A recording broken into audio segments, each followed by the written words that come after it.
Thoothukudi MS மீன் market இன்றைய விலை நிலவரம். இறாலு 280,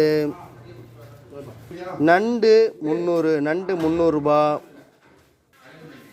செப்பிலி 250, செப்பிலி விடுவா 250, பாறை 200 ரூபா, பாறை 200, பாறை 250, 200, 250 ரெண்டு ஐட்டம் இருக்குது.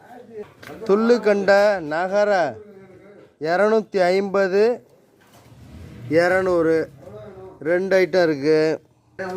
காக்கங்கொடுவா 420 காக்கங்கொடுவா 1 கிலோ 420 ரூபா. சடையங்கொடுவா 300 ரூபா கிலோ, சடையங்கொடுவா 300. அமூரு 400 ரூபா. அது எறா வாழை தெரியல, கல்லு கிழிச்சு பார்த்து எடுக்கணும்.